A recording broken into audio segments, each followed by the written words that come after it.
16,000 টাকা 16,000 কোটি টাকা খরচ করে মন্দির বানায়ছ বাবরি। এ পর্যন্ত মসজিদে বাবরি ভেঙে মন্দির বানায়ছ রাম মন্দির। চারানা কেউ পর্যন্ত টিকিট কেটে দেখে না। মুসলমান চলে গেছে ভারতে, কিন্তু দোকানদারি রেখে গেছে। বলে কি দোকানদারি? ভারতের মাটিতে একটা কবর আছে, সেই কবরটার নাম হলো তাজমহল। কি কবর? 500 টাকা টিকিট।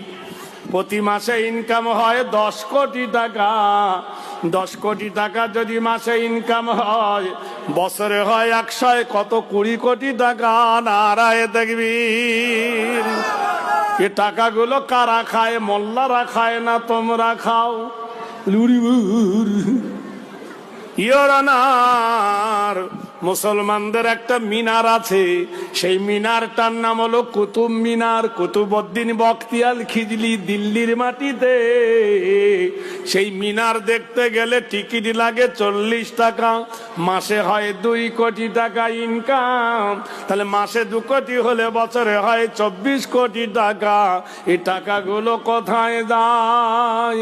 ইওর অনার, মুসলমানদের একটা ঘর আছে ফতেপুর, সেই ঘরটা হুমায়ুন বানিয়েছিলেন।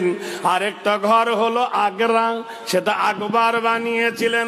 আরেকটা হলো লালকেল্লা, শাহজাহান বানিয়েছিলেন।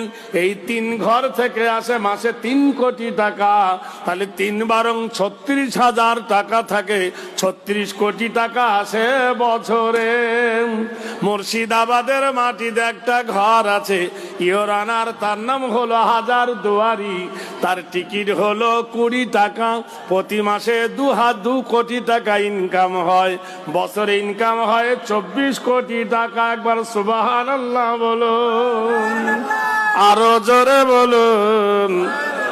ইওর অনার, এই হাজী মোহাম্মদ মহাসিন, হাজী মোহাম্মদ মহাসিন বাঘের বাচ্চা বাঘ। হাজী মোহাম্মদ মহাসিন 1800 সালে 200 কোটি টাকা ভারতের অর্থ তহবিলে দান করেছিল। 1800 সালে। তখন 5 বছরে ডবল হতো টাকা। 5 বছর রাখলে ডবল হতো।